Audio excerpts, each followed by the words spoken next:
Hello, everyone. Hola.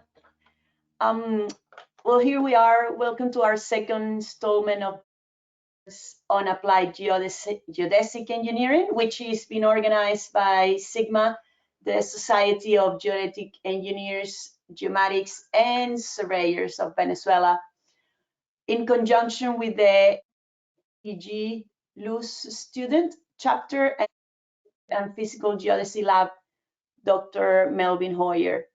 My name is Luz Bacaicoa, and I have the pleasure to be facilitating today's session. As part of the events organizing committee, I would like to thank you all for taking the time to attend this webinar, this great webinar presented by Beni Patel, called Using SAR Imagery for Flood Assessment or for Flood Damage Assessment, as you can see in her screen. Beni is based in Texas, the United States, and is the founder of a local consulting firm that specializes in GIS and remote sensing. Beni's educational background includes a master's degree in forestry and environmental biology, and she has been working in the industry for the last 30 years and running a business for the last 25 years. She has very extensive work experience in varied industries such as forestry, environmental management, oil and gas, litigation support, and local government.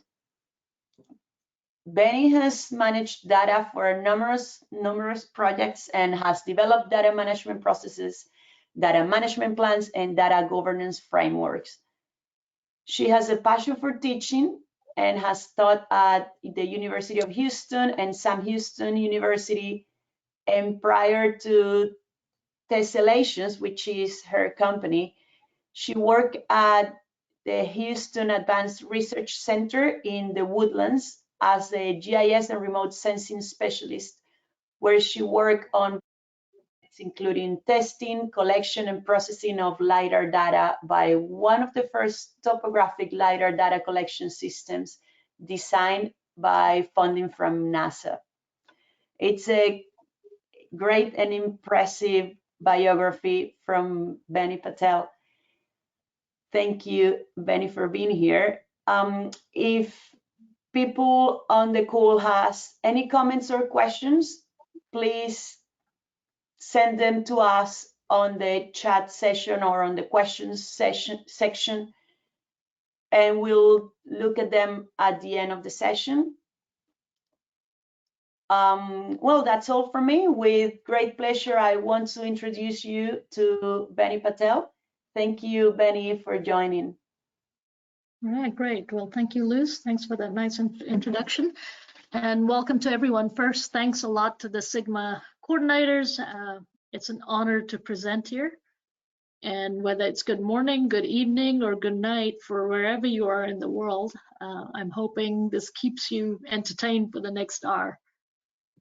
We're going to be talking about SAR imagery for flood damage assessment. And what I'm going to cover is really just a quick introduction to tessellations, kind of what we do, where we're coming from, some of the basics about SAR imagery. So really, this is going to be, for those of you who already know SAR, this is going to be very basic and rudimentary. For those of you who don't know anything about SAR, this will be a great way to just kind of jump off that shallow end board. And then we're going to look at how we've used SAR on a Hurricane Harvey case study to try and find flooded areas and assess damages. And then I'll end up with showing you kind of where this industry is going and what's coming up in the next several years. So let's start with just tessellations. Tessellations is a GIS and remote sensing consulting and training firm. We've been around 25 years and have worked with a variety of different industries. With the primary industry we've serviced has pretty much been oil and gas. We are Esri partners. We're also partnered with a couple of satellite vendors. One is Planet. Planet is a US-based optical satellite company. And then Capella. Capella is a US-based SAR satellite company. We're also certified FME partners. FME is a piece of software that lets you do a lot of automation with data management, moving data around and stuff. So we are certified partners with them. We have one product that runs on ArcGIS Desktop and Enterprise that lets you manage data in unstructured repositories. And the last one may be most exciting for some of you. We do put out these free GIS training videos. They're short 5-minute videos. We call them Tessel Bites, and they're free. So go hit them, please watch them. If you like it, please hit like, and if you like it, please subscribe, because they are posted on YouTube and it gives us the incentive to keep creating new content. So check it out. We do both on-site and off-site remote GIS support, short-term, long-term engagements. We do a lot of enterprise optimization. We do ETL work, which is essentially extract, transform, and load data. Also do field data collection and validation, really the automation side of all of that. On the image process, we do image process. We work with a lot of different types of imagery. We work with LiDAR data, do a lot of analytical work for various firms. We also do a lot of custom training. So if a client comes in and they want to learn a specific piece of that geospatial tech set, then we can create training around that. We also do custom software development. On the imagery side, we've played with UAV data, aerial, satellite, both optical and SAR. We're beginning to play with machine learning and AI for feature extraction. We've fused satellite imagery or imagery of some sort with LiDAR to see if we can get more information out of it. We've done some nearshore under the water mapping, which has been kind of fun. You know, mapping coral reefs and environmental impacts along the near shore where some satellites during a clear, calm day can penetrate water. So experience with many different satellite products out there. We like everyone around the world are grappling with this climate change and imagery solutions, right? Where can you use some of this imagery and what brings value to people? Our weather patterns are changing, and there are more extreme weather events than they have been before. And with these extreme events usually comes a bunch of damage. You know, not only is there property damage, but there's also risk to human lives. We're based in Houston, Texas, and Houston, it basically floods at least once a year, if not multiple times a year. So we're always at risk for flooding. And the question we're trying to solve is, how can we use satellite imagery for a quick damage assessment?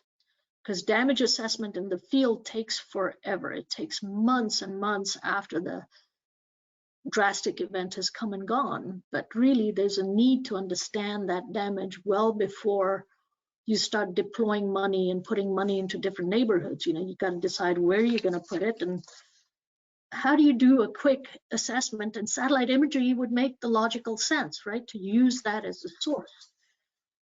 So we looked at possible solutions. On the satellite imagery side, we said, okay, can we use optical imagery?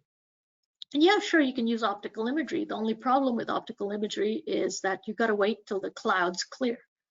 So say I had a rain and a flood event, and it rained for 4 days. Well, a satellite optical sensor cannot collect data till the clouds have gone, because it can collect it, but all you get is white clouds. So optical imagery for flooding is not really terribly appropriate.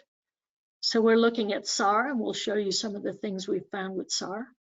The other option is take a plane, flight, capture the data and use that.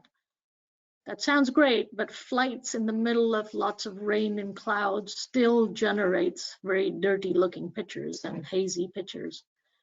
And flights take time to deploy. right? Flights, it takes time to get that equipment up in the air. Drones are becoming very, very popular for quick deployment, very easy. Put it in the back of your truck, go somewhere, put it up in the air and collect data. It's cool. But during the disasters, there is limited airspace.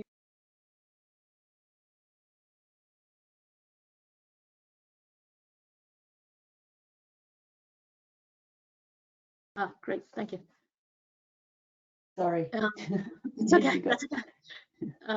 So during disasters, drones are sometimes limited by the government, at least in the US, because they want to keep the airspaces open for government-related work. And the problem with drones is it's fine if it's a localized area, if it's, you know, tens of square miles, not much more than that. And really, it's great for small areas, but if you have a large area to cover, drone data ends up being pretty difficult to manage and process and do all of that. So after a bit of thinking and sitting back, we decided to go with SAR imagery and give that a shot. So what is SAR?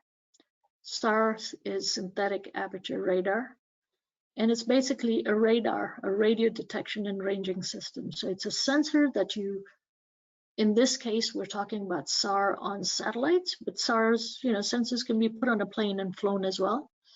It's an active sensor that sends out signals and measures what comes back. The image that comes back is a monochrome-like image, but not quite a monochrome that we know. The intensity of the signal that comes back is based not on the color of the object, but more on the material of the object and the physical shape of these objects. So there's a lot of things about SAR that you need to know before you even decide to work with it. So here's an image, you know, it's your standard optical image from Planet. And if I look at it, my brain immediately starts interpreting it. It's very easy to see, oh yeah, it's a dry area. Looks like there may be some agriculture going on. Looks like some areas are wetter than others. I can see wetness in the soil. I can also see darker, potentially maybe cloud shadows. I'm not sure, but you know, there's something else going on. There's soil differences. And then there's a bunch of houses, right? Even without using any computer aided software, I can very quickly, my brain immediately starts interpreting an image because it's optical. It's what our eyes see every day. And so we can very easily interpret image without even thinking about it. Here's an example of a SAR image. And you're like, okay, that looks like a black and white photograph, but not quite. There's different textures. What looks like a runway, and if I look at the heading of the image, it says Hurricane Ida flooding, so there must be some water. It looks like some of the runways in water, but I really can't tell much more beyond just like, okay, it looks like a black and white image, but it's not quite a black and white image, right? That's because we're not used to interpreting it. Here's another example of an agricultural area, and I can see there's different crops. I can see there's a river. I can see roads. But that's the extent of what I can tell without really thinking a little more. So what it is optical images collect data in this visible spectrum here. And so when we collect data in that space and we look at those images, our brain immediately starts interpreting it. SAR is a longer wavelength. It's out here, and you know, our brain doesn't automatically go in and start interpreting it. So in terms of sensors, optical sensors are passive sensors, which means they measure the energy bouncing off of objects. And that energy comes from natural sources like the sun. So all it's doing is it's taking a picture, and it's taking a picture of what it can see on reflectance from sunlight hitting objects and coming back. SAR sensors are active sensors. They provide their own energy. So they actually send out a beam of energy, and then they collect whatever bounces back with its collection, its receiving sensors and radiometers. What are some of the pros and cons of SAR? One, it's an active sensor, which means I can collect data in the day or the night. When the sun goes down for an optical sensor, there's no point taking a picture. It's going to be gray, black. I might be able to see something, I might not. Doesn't matter.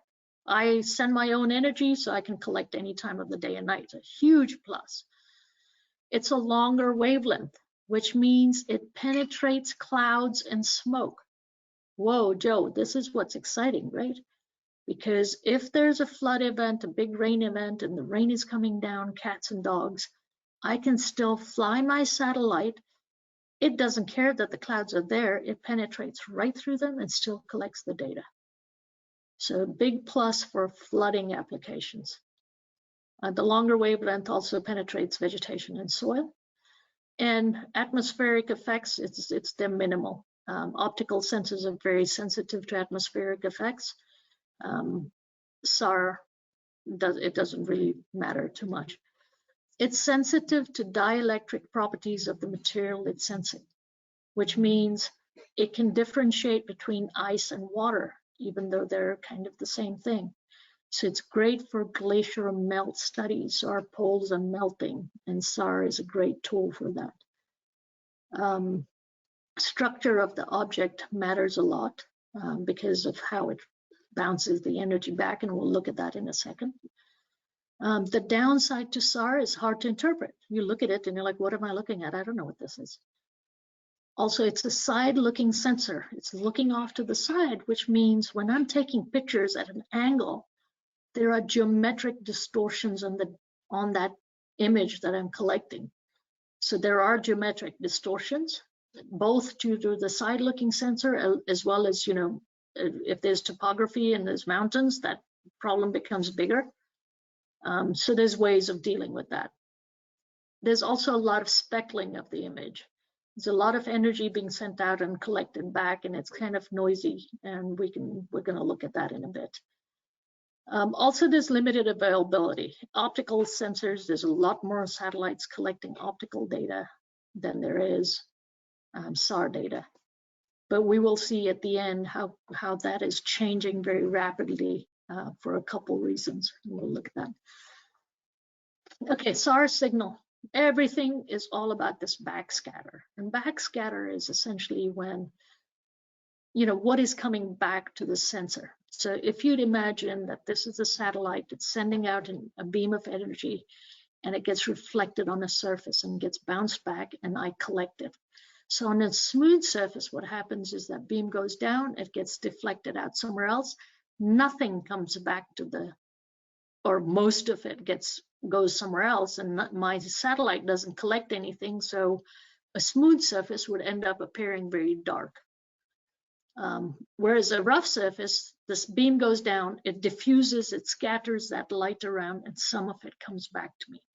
When it comes back to me, I can record it, and that becomes data and part of my image. The roughness of the sensor also matters. It depends on how much will come back to me. There's also the concept of volume scattering. If I send that beam out to a forest or a bunch of trees, what happens is it sometimes bounces around within the tree and then gets bounced back to me.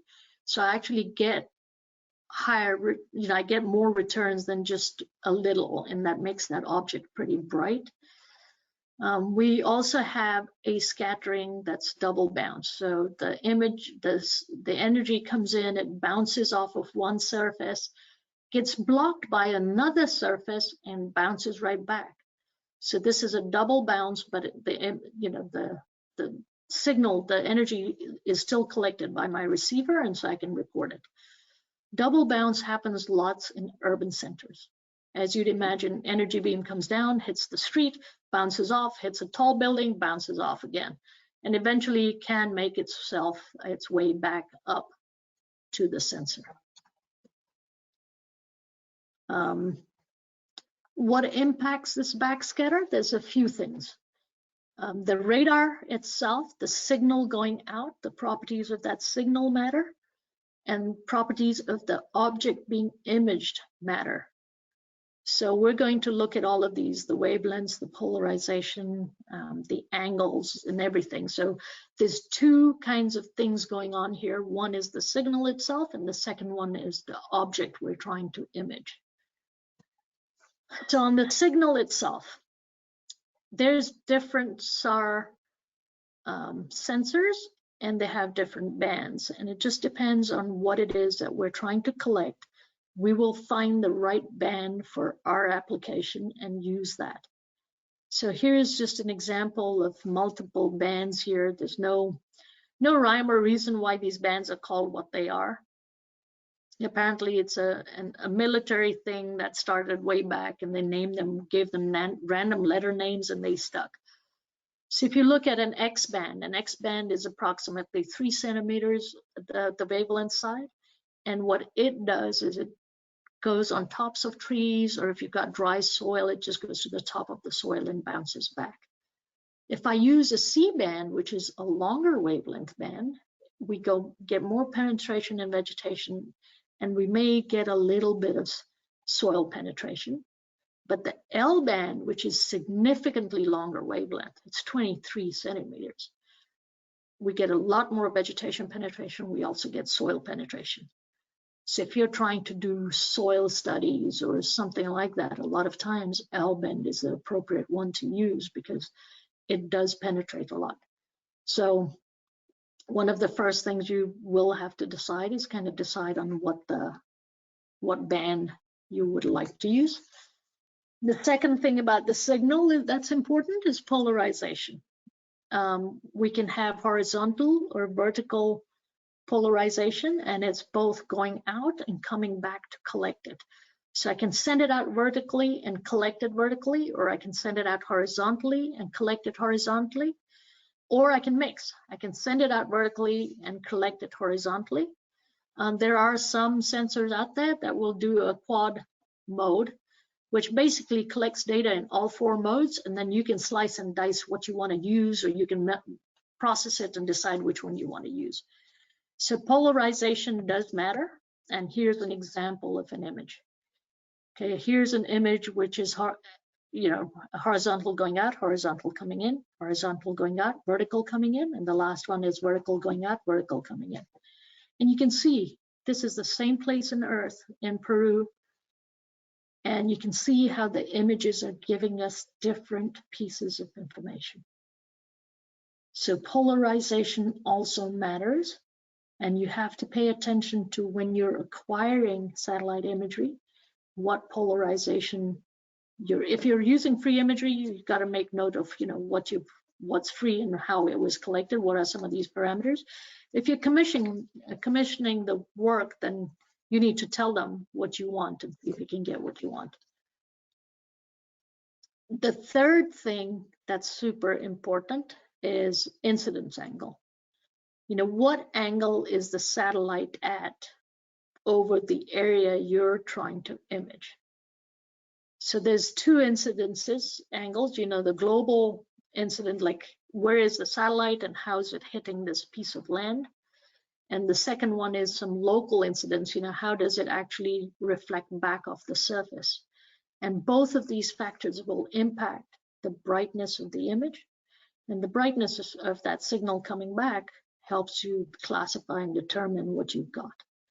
So those are important 3 parameters that are important, right? The band itself, which is the wavelength, the polarization, and the incident angle. Now, on the object that you're trying to collect, there's things that are important. So what's the dielectric constant of the feature you're trying to collect? Dielectric constant really kind of tells you the moisture levels of a given object. And so the higher the moisture content, the more reflectivity it will have. When you're trying to image a large area and there's different objects and they have different constants, you're not really optimizing for it, but you need to know kind of what the relationship between where you're collecting and what you might expect back. The next important thing is the surface roughness. And we saw that image before where, roughness will determine how much of that wave energy comes back to us.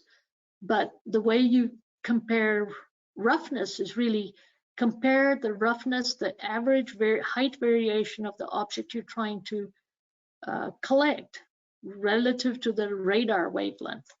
If the wavelength is larger, it's going to appear smooth. If the wavelength is smaller, it's going to appear rough.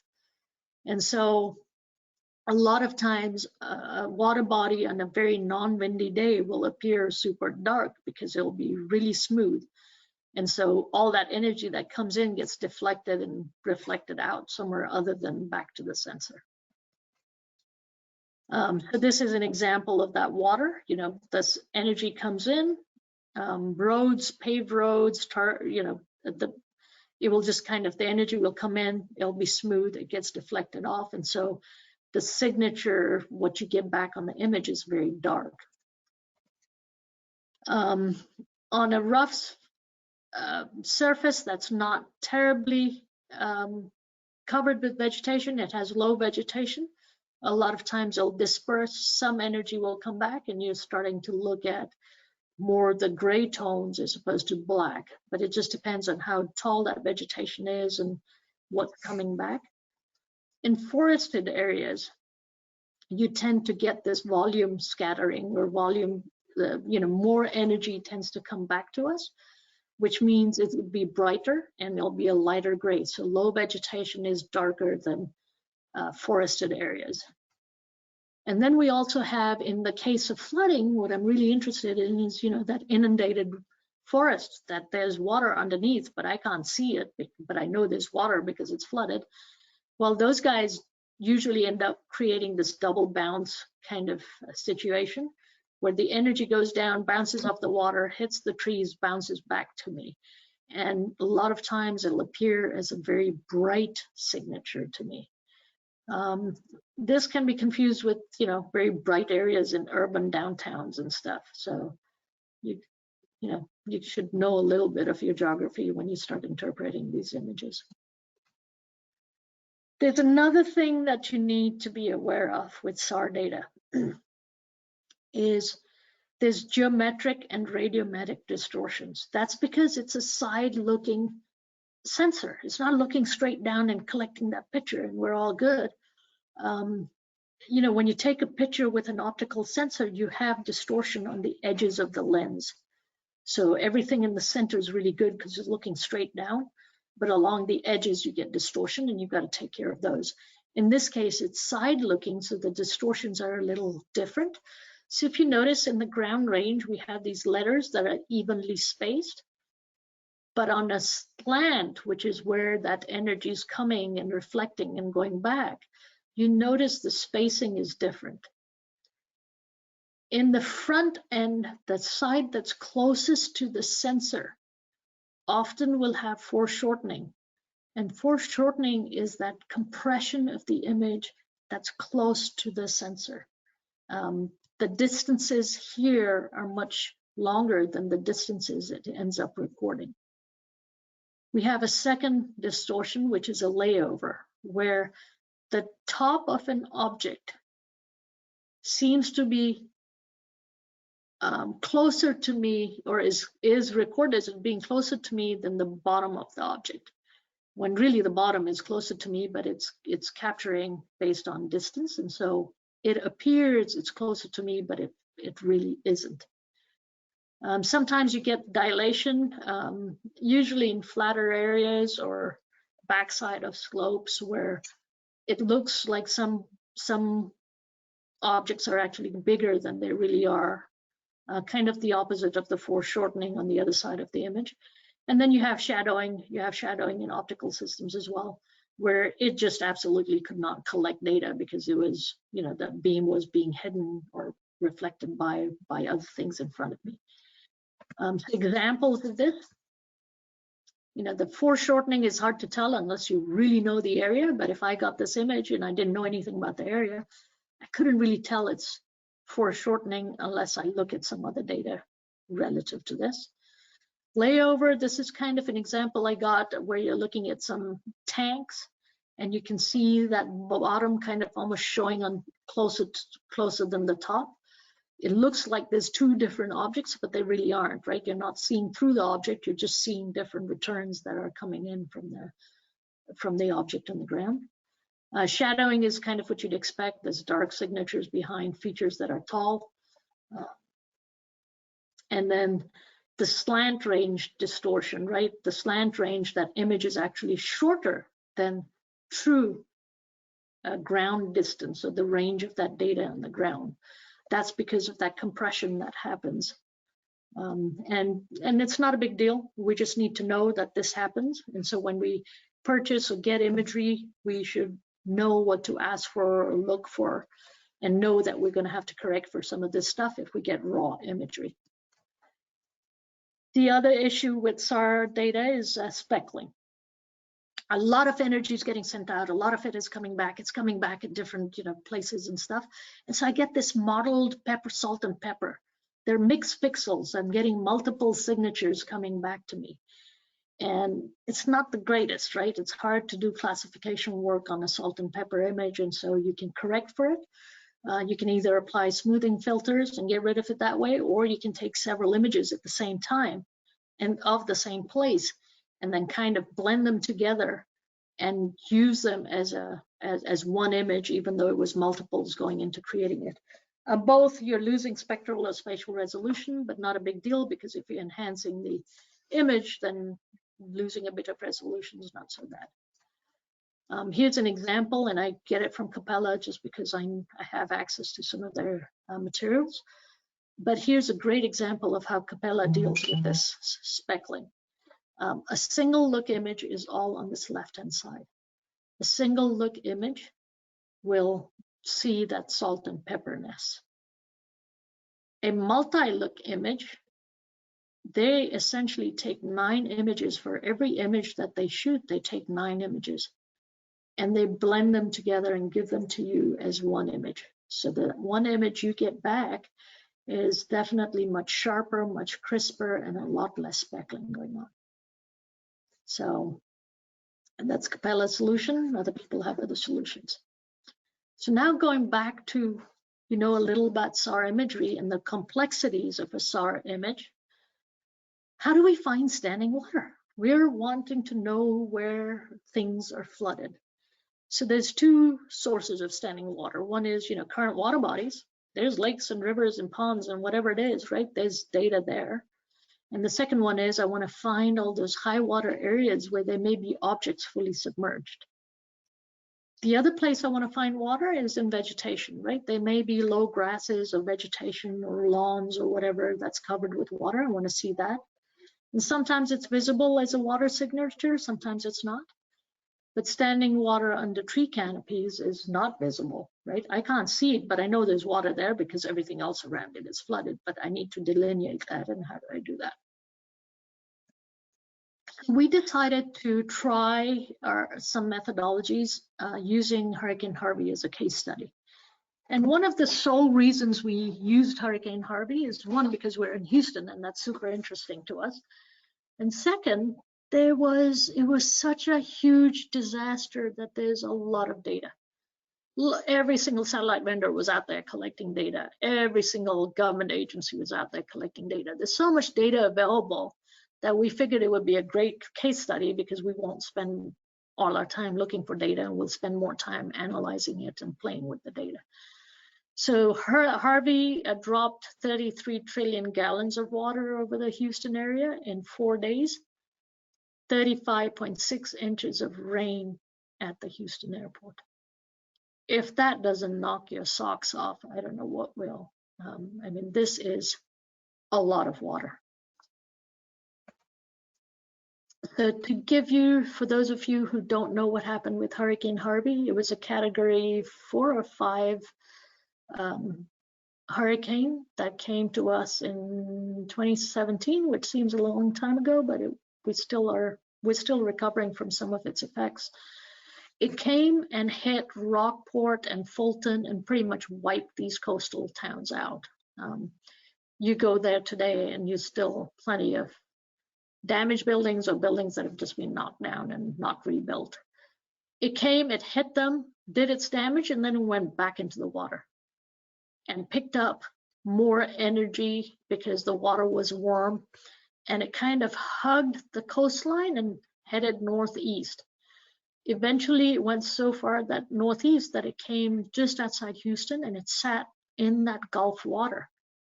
and just spun. And it was a super slow moving hurricane that as it spun, we were on the dirty side of it. It just collected more water and just dumped it on the land, collected more water and kept dumping. 4 days, collected more water and dumped on us.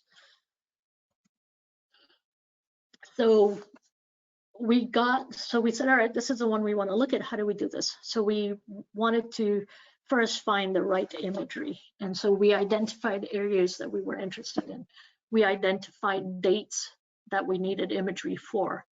And then we collected a whole bunch of ancillary data that would help us do some of this work, and we'll show you that. Then we ran a simple change detection. I get a before the event SAR image, I get an after the event SAR image, and I look at the changes, and any changes in theory could be because of water. And then I remove all my permanent water bodies out of it. So I am no longer counting permanent water as flood area, but everything outside of the permanent water bodies is considered flood area.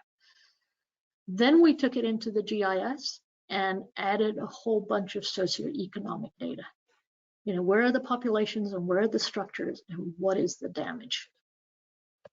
So just to give you an idea, one of the data sets we got was USGS has stream gauge data in the public domain. And so we pulled down multiple days of stream gauge data and colored them as green if they were at regular stream levels, and if they were elevated, they'll become red. So Monday, August 26th, everything's looking good. Harvey arrives at some point, and Tuesday, August 27th, we got a bunch of rain and our streams are already looking kind of, ooh, ouch. Wednesday, 28th, it looks even worse. And I want you to start focusing on this area where my cursor is right now. Now watch these points. Thursday, 29th, some streams are beginning to go down. They must have, rain might have stopped for a few hours and the water levels went down, but some of them didn't. And when you look at this area that I was pointing at, yeah, it didn't go down. Friday, some areas are looking good, some are still looking bad. Saturday, all right, we think we're getting better, but that area that I pointed at is still looking bad. Sunday, remember I started on Monday, it's now Sunday, and those streams are still looking bad. So we basically said, what area do we want to analyze? So we took some of these stream gauge data, and then we took the NOAA radar data and said, if the stream gauges are showing that the water's high, can I use the weather data to see where else rain is coming and grab those and start processing, grab that SAR imagery and start processing it. So to do the actual work, we use Google Earth Engine. Great for large data sets. Google Earth Engine is free, available for anyone to learn and work on. And it has a library of images, and it has a bunch of Sentinel-1 SAR imagery.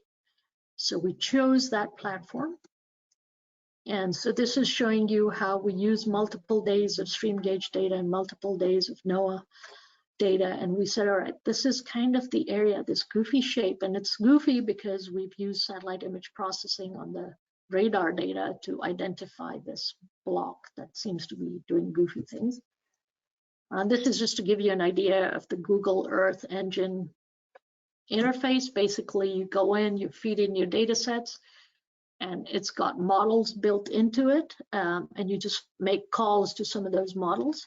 And so we made calls, you know, we brought in the appropriate satellite imagery. We tried many different dates, many different geographies, and we ran change detection on that imagery. And then we started looking at some of our results. Here's an area in Kingwood, this is on a regular day. This is what it looks like, and all this green is actually water.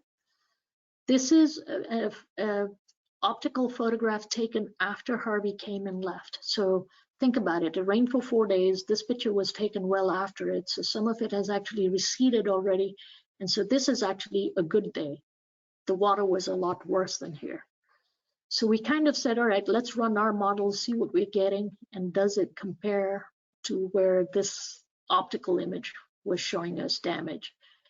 there's some things that correlate. It looks reasonable in what we're getting. It is super important when you use tools like this that you have to validate your data. And you either validate against, if someone gives you records of all the flooded structures, you can validate against those. Those are very hard to get. Or you validate against other data sets that were collected at the same time. We said the optical images that have been collected and we can get our hands on is not a bad place to validate. It's not the best because it isn't the worst case scenario. And we were pulling imagery at the worst time, but it should be similar in terms of where we're showing the flooding. So we did a lot of that. Once we figured out the flooding, we said, all right, who needs the help? If we know where the flooded areas are, how do we go in and look at where people are in trouble? So one of the other things we did with these polygons that we said are flooded, we then took the baseline elevation model for that area and subtracted it out to the deepest depth of a given polygon. So we're now looking at flooded polygons in different shades of blue based on what we think the depth of the water might be. Now this starts getting super powerful, right? And not only can tell you where the water was, but I can also potentially tell you how deep it was. And that gets exciting. Then we took these polygons and did some GIS, standard GIS work on it, right? Identify all the structures that fall in these polygons. Not only identify the structures, but also identify which ones are partially flooded versus completely flooded. And we did some analysis, a more detailed analysis on that little area where we're not only looking at the structures, but we're also looking at the demographics. So we went back for that area and got all the population data that the government puts out and said, okay, find me all the block groups that have high population counts. And it's a relative scale, right? The green to red. But all the red areas are kind of where people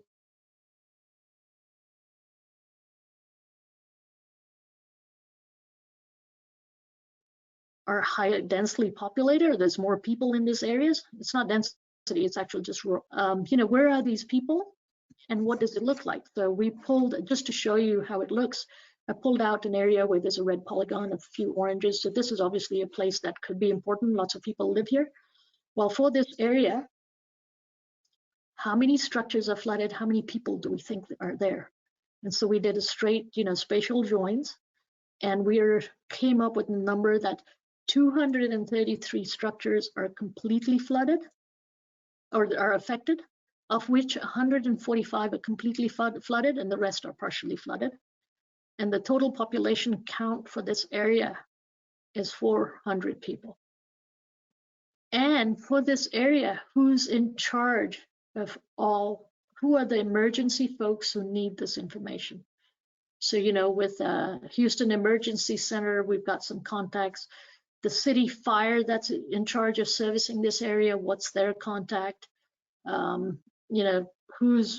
Who needs to be, who should get this information in their hands so they know how to go respond and help people in the field. So this is taking SAR imagery, processing it for the flood boundaries, but then taking it that next step and showing who's getting damaged and who's in trouble. So this gets powerful very quickly. We've also done a full-blown, done the whole county, but it's just more processing of the same data. The process was the same. Now, where are we with satellites now, right? Legacy satellite images have been hard to get and they're expensive. Legacy projects run upwards of $100 million. One rocket, one satellite, you put one rocket up, you launch one satellite and you can collect what you collect. Satellites got smaller over time with advent of smaller computers and whatever it is, and the cost went down. But we were still doing one payload at a time, or we're not they're cheaper to launch, so more companies came around and there were more sensors being put out. Now we're in that microsatellite world, and that's today, guys. The cost has gone down drastically to create these microsatellites. Microsatellites are being used everywhere for communication, whatever. They're really small. One rocket, one payload may take 10, 20 satellites. It launches them, and they also are satellites because they're smaller. They're much lower in orbit. And so building a constellation is a lot cheaper now. And I can put 10, I can put multiples on at a time, which means my whole constellation gets built much faster. They're flying lower, which means my resolution's higher. And there's many of them, which means I get a lot more data. They overlap and revisit the same part of Earth a lot more. So just to give you an idea of microsatellites, what they were out there, you know, we had 9 in 2020. By 2028, we expect 159 companies out there collecting data with their own satellite constellations of 10, 20, 50 satellites. I'm going to talk a little about Capella because actually I'm going to go past that slide. Oops. Let's just go into here. Capella is doing kind of something cool. Fast delivery of data. I'm a user. I go to their portal.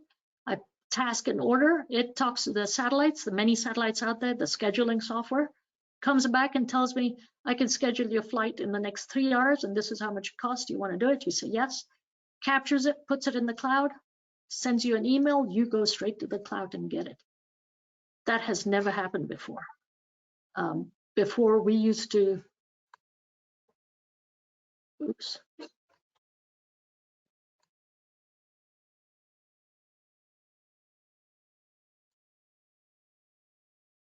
Just lost my share, didn't I? No, you're still sharing, but not in a presentation mode. Okay, all right, and let's just keep going. PowerPoint window. Yep. So Capella is doing this new thing where you can task your own image, you can collect it. You can see here in terms of revisit times, anywhere from 1 hour to 12 hours. So anywhere in the US, I can actually get imagery at least 2 times a day right now. The goal eventually is for them to get you images every few hours. And they have different products. I tend to always go with the Geo product, which has taken care of all those errors that we have, isometric, geometric, and radiometric errors that come. And it's ready for me to use in USGS and WGS 84. I've skipped through several slides just because I'm running out of time, but this is kind of showing you what Capella is doing. Well, Capella is not alone. You know, everyone else is doing similar things, and you saw how many more companies are coming online now. And I just wanted to thank some of these who've I've used lots of data to do this work, and so this is kind of some of the sources. Shout out to SIGGMA. Thank you guys for doing these conferences and seminars just to outreach to Venezuelan professionals around the world. Keep doing what you're doing. And I'm going to call it at that. My contact information is here if anyone needs more information. And I see chat has been blinking for a while. So Luz, I think we've got some questions. Yeah, well, we have one for now, and we can wait a couple of minutes to see if people have any more questions. Just remember, you can leave your questions or comments in the questions section. Thank you, Beni, for your presentation. I have one quick question. You were saying with Capella, you can send your request and then you get it. How long does it take the answer? Right now, they're once your task is approved, they're delivering in 12 hours. Wow.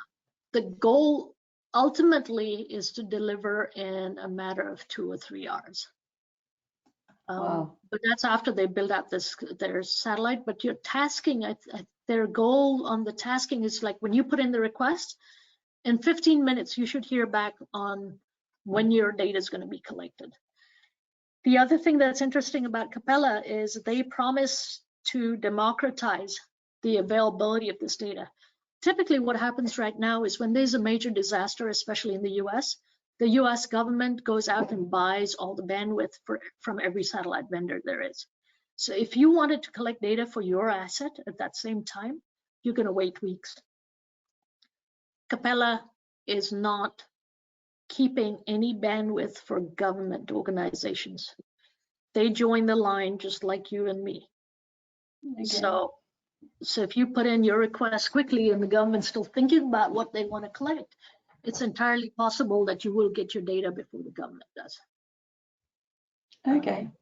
Yeah, which is an interesting stance to take as a company, but that's what they're promising right now. Okay, yeah, interesting. Let's see how they go. Okay, so we have a question. It says, good afternoon. Which platforms can you obtain SAR images from the band L? And David or Mohenes replied, I think there's couple, but there's few. From Pulsar 2 in Japan, JERS 1 Japan as well, then Salcom Argentina. Do you have anything else to add to this answer? No, I'm really happy David and them answered, because I would say I would have to do research to figure that out. You know, because there's two reasons to say that. One is the space is changing and changing fast. There are new vendors coming online very quickly. There's billions of dollars going into this space right now. And so, you know, historically we've had those big satellites and they're still producing data. But there's a lot of new sources coming online, so it's always good to check when you're ready to buy satellite imagery. It's always good to just quickly research right then, you know, L-band purchasing or purchasing SAR, and it'll come up with stuff. And I'm guessing from these sources you can also get a couple of free images that you can use just to learn how to.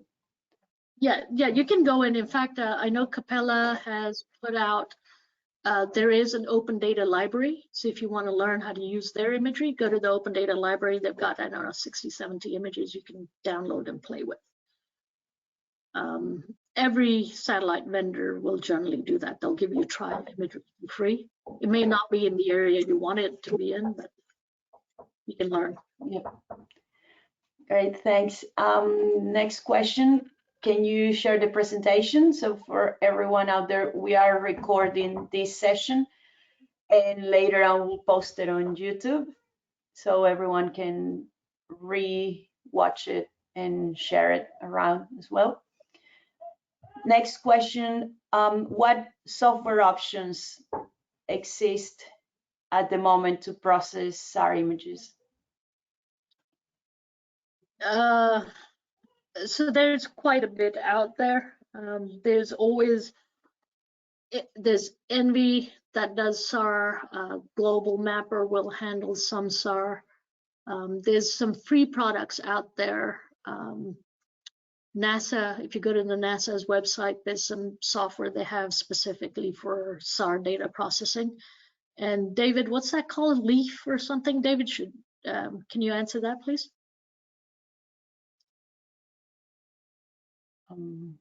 Yep. Beni, sorry, can you repeat the question? What software can you use to process SAR images? Oh, okay, yes, where there is several options. So I think GEODÉSICA is one of them, and SAR model is also good. So I think the MV ones, the big difference between these two main software, Envy has the option to process a interferometric SAR. This is one of the big difference between these two. It's not the topic, but it's important to say that. And of course, there is some free tools. I don't remember the names right now, all of them, but for sure, there is also one based on GMT SAR, which is also very, very robust software. And from ESA in Europe, There is one software, the name is SNAP, S-N-A-P, which is free. And actually, SNAP is really good. I would start there. ENVI and ERDAS, the SAR modules are expensive. So if you just want to learn, those are probably going to be out of your reach, unless your labs or something at school have them. And go check the NASA site. They've got a free piece of software as well. Correct. Which both of those are pretty good. Great, thank you. Okay, next question. Great presentation, and thank you from Luis for your time. Thank you for your time. Regarding water bodies, you said you computed depth, but not directly from the sensor, right?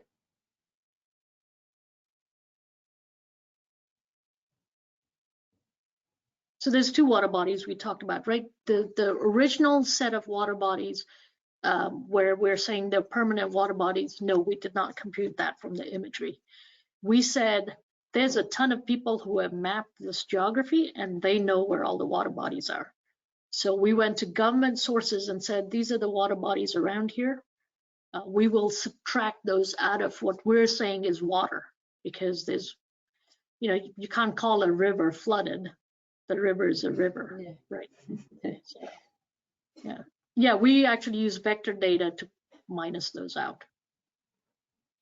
Beni, just to complement that question, I think in some point you mentioned you apply some DTM to calculate. That was my understanding. You basically yes. use the DTM in that area to extract the depth. Is that correct? Yes, and it's not. I mean, it's kind of complicated, right? Because you're taking a polygon of what you consider flooded, and you're trying to get the height of that. Then you're saying this whole water body has to be the same height. So I'll assume my water elevation is, say, 15 feet, but my elevation of the ground that was, it's just elevation DM data, says the ground should be 10 feet here. So now the water depth is 5 feet. Correct. Beni, in this regard, is it possible to estimate volume of water and sure. correlate that against the federal numbers? Yeah, absolutely. If you've got that DM before, if you've got a good elevation model of the area, then yes, because I know what my elevation of the water is. I know my difference at every pixel level. I add it all up, I got my volume. And my last question is, based on that volume of water in a very short time, how can that affect the subsidence in Houston? Yes, I've read articles about that.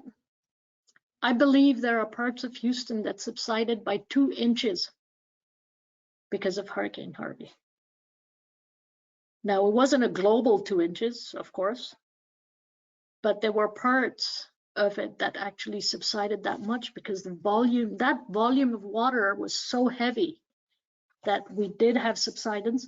I'm assuming someone's doing some studies on it. I haven't seen actual results, but I saw one paper that came out shortly after Harvey happened that they were talking about potential of 2-inch subsidence. Which that's a lot. That's a lot. That is a lot. Especially just after something that happened just for a week. Yeah, I mean it's a tremendous volume of water, that weight. Yeah. Beni, and another question is in terms of the emergencies response during those days, is possible to apply this model and data to produce some estimation to help the emergency groups during the problem, during the storm? Absolutely. There's a company called ICI which is a Belgian SAR satellite vendor. Mhm. And this last event we just had, Ian, right? It flooded Fort Myers and all of that. And literally within a day, they had a map on and they're selling to the insurance guys. They're selling exactly what we're showing you here, but they're not giving you the depth of damage. They just say low, medium, high watermarks because it's a little scarier to put actual depth numbers. But yeah, and they're the satellite vendor, right? So they have access to their imagery immediately. They can take it, they can process it. It's all cloud computing at this point. Models already being built.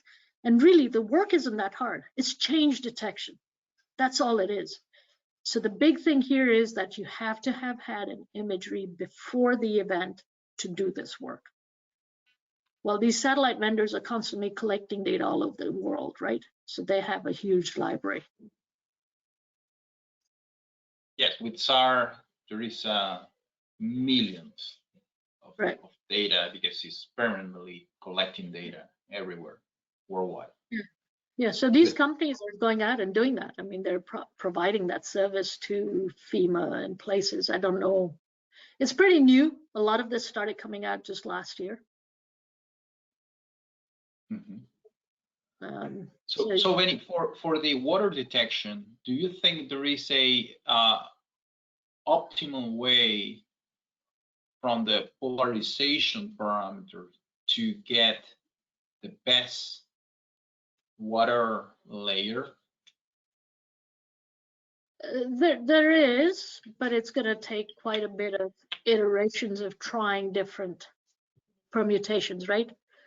Acquiring imagery with different permutations in different vegetation types and different land use classes. So like any imagery processing, it gets pretty, I mean, the use cases there's a lot of places where there's a lot of variation. So yes, there is. And I think rather than going down the path of trying to identify the water and then see the changes in the water, all the approaches I've seen so far is just do the straight change detection and then look at the change areas and justify that, yeah, it looks like it is water, so we'll call it flooded. Got it. So, and at the end of your outcomes with this analysis, I think you have a very good vector and databases to identify communities affected and number of people affected. How now is that also help to, you know, for insurance company to estimate who was affected and, you know, for their operations, probably that helped to, you know, accelerate the payments, etc. for users? Yeah, absolutely. I mean, once you go to put an insurance claim, they geocode you, right? Where were you flooded and what was your problem and how much did you lose? Then they can use the data they've processed to verify your claim. Because as you'd imagine, there's a lot of fraudulent claims that probably get filed as well, right? So the flood was 5 miles away from where I'm saying it flooded. I'm an insurance company. I'm going to send someone to the field to check it. But you know, if you're sitting bang in the middle of it and everyone else around you's flooded, I'm going to give you your money fast and let you move on. I don't need to spend money to get an appraiser out to you out to the field to look. I already know. Right. Okay. Well, that was my last. Thank you so much. Sure. Okay, so there's no further questions. So I would like to thank Beni again for your time and assistance with this webinar, and I'm gonna try to share my screen for a sec now, if I can.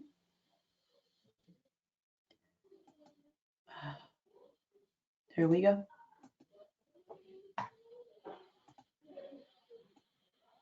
To show you, sorry, can you see my screen? Yes. Can you see the certificate, right? Yes. Okay, Yeah, so I wanted to show you, Beni, this certificate as a token of appreciation on our behalf. And on the behalf of the organizing committee, I will also thank everyone who joined today. And we hope you found this presentation beneficial and valuable. I'm sure you did, because I did.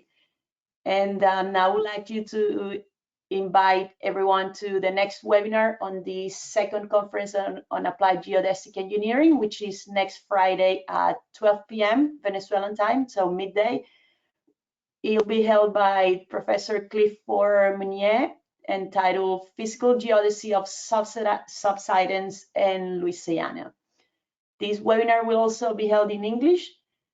To participate, use the same link as the one you used today, and more information is available on our social media platforms. Don't forget to follow us and subscribe to our channel in YouTube. And that's it. Thank you everyone for joining. Thank you, Beni, and thank you all. See you all next week. Bye. Bye. Thank you, Luz. Bye.